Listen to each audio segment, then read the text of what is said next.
Welcome to Marriage and Relationships. I'm Masikere, and tonight we are going to talk about long-distance relationship. And with me, we have Eva Musyoka. She is a pastor. She is also a counselor. Madam Eva, talking of long-distance relationship, is long-distance relationship good? Long-distance relationships we cannot say whether they are good or bad. We cannot put it in those terms because some people may not have planned to have a long distance relationship, but the circumstances of life cause them to. So we cannot say they are good or they are bad. What I can say is that compared to relationships where you are at least in a close range, they have a bit more of challenges, and there are certain things that there is more effort to put to maintain that kind of relationship. Yeah. Okay, and can long distance relationship work? Do they really work? I would say yes. Some do work. Yes, some do work. There is quite a number that do not. We need to face that as a fact. So that if I am given a choice, whether I want a long distance relationship or a short one, I would prefer to have a short distance relationship. But it depends majorly on three things. One, why? What was the intention? Why you got into that relationship? Because if something starts for the wrong reason, it will not survive. Number two, how did that relationship start? Relationship starts in a different way. For example, you actually can have somebody that you are around, you know them to some extent, or at least you have met with them. Probably you start a relationship in Nairobi, and then at some point one of you has to travel, maybe for work, for school. It's a long distance relationship, but at least it has a bit of a foundation where it was started. We have long distance relationship where somebody just met with the other person on Facebook. Those are a bit tricky because, first of all, you don't even know who you're talking to. You know, there are circumstances where ladies have been talking to other ladies who are conmen on Facebook. You even get emotionally attached, and you later realize it was a hoax. Or you talk to this person who says he's a man, he does this, he does that. You have never seen them. That kind of relationship may not work. So if you are starting a relationship on the social media or by such a means where you are not able to see someone, at some point you guys must meet. For us to first of all say there is a relationship. Some people are convinced that they are in a relationship, but they are not, because even the person you normally talk to, you don't know. That person could be telling you they are in US, and then you just realize they are just here in Utawala. You get a shocker when you realize the man you are waiting for from abroad is a Kenyan who has a Facebook page which is fake. So when it comes to long distance relationship, yes, we can say they work, but it depends on how they are started. It also depends on, did God give you a nod to it? You know, a relationship is not something you joke around with. If you are saying you want to get into a relationship which will end up in marriage, you must go and seek God about it and find out, does God want me to involve myself with this man? Because there are some people you relate with and that is the end of your life. That is the end of your destiny. Some people were doing very well until the day they got into a relationship. That is when everything went down.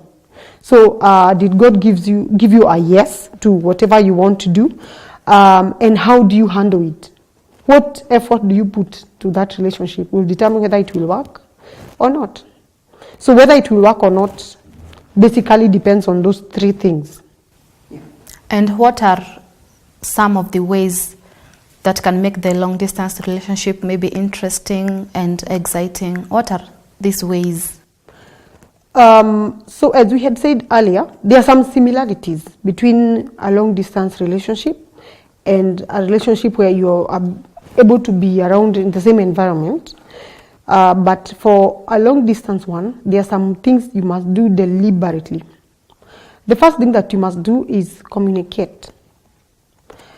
No matter what kind of relationship you are in, including a business relationship, if you want to kill it, just keep quiet till you die, a natural death.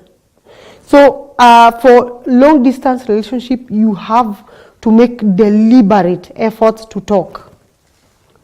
I call them deliberate because they may not be convenient. It could be sacrificial. I remember when we were courting in Nairobi. Then my fiance then, who is my husband now, traveled to Mombasa. He traveled to work. He had an attachment for several months.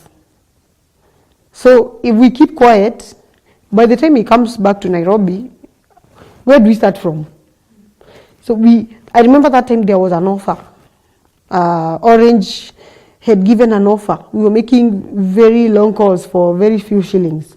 So we specifically bought Orange lines for that purpose. So that if I want to talk for 1 hour, you bear the cost. You plan towards it and you make it deliberate. Recently, my husband had traveled to go and work far away from Nairobi. And for us to maintain our friendship, we had to make it a must for us to call. If possible, do a video call. These days we have technology. It makes you feel like there's no distance. Yeah, so make the communication a deliberate effort. If you keep quiet, you will not be meeting. So if you are quiet again, that relationship is dead and it will not be interesting. Number 2, something that I discovered will help you a lot is to plan a visit. For a long distance relationship, you have to be careful how you plan it because we do not want you to enter a plane and go to US and start living in a man's house. If you're planning a visit, you have to involve other people. That is the time when you want to know, does this man, if it is the man or whoever is maybe in a far place, find out who are their immediate friends in that place. Do they have a local church? Do they have a pastor? Get involved. Find out. Let them introduce you to their pastor. Find out who are the people they hang around with, because that could be the only opportunity you have to determine what kind of a person this person is. Let it involve other people. Let your accommodation be booked differently. Don't tell us you're traveling to go and see your fiancé and you're going to sleep in his house. The truth is that when you go there, by the time you come back, many things have gone wrong.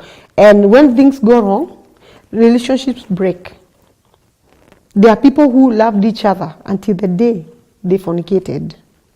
From that day, they separate and they hate each other seriously, because it is a way that the devil introduces a demonic seed into that relationship.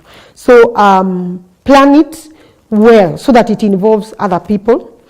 You must remember that even if you are in a long distance relationship, you are not going to be in a long distance marriage. At least at the beginning of the marriage, you need to be together. So you should also be thinking about how will your distance be, how you will be able to shift, so that at the end of your relationship, you're not getting married today and tomorrow you're telling us you're flying again and leaving your wife behind. You should be planning towards how that distance is going to be covered. Number 3, you can pray together.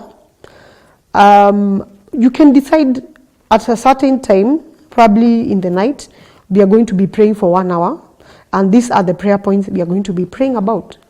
Then you pray, you take time and pray. It's a commitment. And after you pray, you conclude together, even if it's on phone. It will give you a very, very solid foundation. And this is something you will carry on into your marriage, where you know that we handle our issues through prayer. When issues come up, when we have challenges, we can always pray and pray together. You know, the Bible tells us about the power of agreement. That's what you enjoy. That's what you enjoy from when you are in a relationship. So you can plan how you're going to be doing your prayers. Marriages have a lot of attacks. I'm sure you hear stories of where people went for a wedding. Some people died on the road. Some people were attacked on the night of their wedding. Some people, their relatives were going to pay dowry, they died. There are all kinds of stories surrounding marriage, because the devil hates when you get married in the right way, because you lay a very positive foundation for a generation. So it has a lot of attacks. Some people, their in-laws will just become violent. You'll be wondering, when will I ever marry you? Because for me to change the minds of these people, it will take a while. So you handle such things in prayer. You need money. You need to settle. You need children. You handle such things in prayer when you're still... Enjoy that time. You know, you can always make good of what is negative. I cannot see you every day, but if I pray with you, we have an uncommon connection. There is no connection that I've seen in my life and in my marriage than the one we got spiritually, especially when we prayed together. That connection overcomes many challenges, many, up to today. If we have an issue, we pray. And we pray together and the issue is sorted out. So you can do that. These days we have technology. You can send a gift, a surprise gift. These days I can send you a cake. You just eat in your house. And Tioni written there some notes. I can talk to you and give you affirmative words. So I don't have to be with you to do that. Yeah. So there are things you can do even if you are far away, to keep it exciting. And interesting. Yes. We are talking about long-distance relationships tonight with Eva. And back to you, Eva. How can someone maintain a long-distance relationship? How to maintain a long-distance relationship? There are a few points that will go into that. Maintaining means you have already introduced it, but now you need to keep it running. The first thing that you need to assess is, did I get a yes from God? Because every relationship has challenges. It is when you know that God told you, go ahead, that you will stand them. For example, my husband was away working. I missed him. But because I know what I stand for, I can't shake because of that. Do you understand? Yeah, you can't shake because there are some challenges that will come. Probably it is the in-laws challenge. And the person is far away. You can't even meet. You meet on phone. But because you know why you entered into that relationship, and because you also know God wants me here, you'll be able to stand challenges. So your intentions are very, very important. You know, some intentions are very shaky. For example, if I liked you because of your face only, I liked you because of money, there are some things that will show up and I will tell you, I don't think I can handle this. This is too much. Yeah, so your intention matters. Number 2, you need to find out, what is this person running for in life? What is their destiny? What is their calling? What do they want to do? When we talk about calling, we don't mean people who are called into full-time ministry. You know, not everybody is called into full-time ministry. Some people are businessmen. Some people are politicians. Some people want to do different things in life. You want to find out, what does this man want to do? What does this woman want to do with her life? I've had a young man tell me his vision is to be a politician, but he cannot stand a wife who comes home after him. That means that man should not even think of marrying a career woman, because there are many times that the career woman who come back home after him. Yeah, so you want to find out what are the interests of this man. What kind of a woman does he want? What kind of a woman does he need? If your husband is businessman, you cannot tell me you'll be totally blind in the business world, because he's going to find you as his support in that area. So if you don't like it, don't go into that relationship. If you like the men that don't take risks, the man should just take a government job and never resign. Even if he's dying inside there, he should just continue earning his 30,000 humbly. But you don't want to hear that a man wants to take $500,000 and invest it in something he is not sure. Don't marry a businessman, please. Yeah, you want to find out what are the interests of this man. And then when you find out, be relevant. Be relevant. I have a passion in music. Sometimes my husband will ask me, what are you doing about it? When he asks me such a question, I know this man, I need him.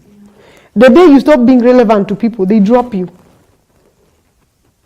One lecturer was saying the reason why you get married is because of mutual benefit. You go to say, I get married because of love. Love is blind.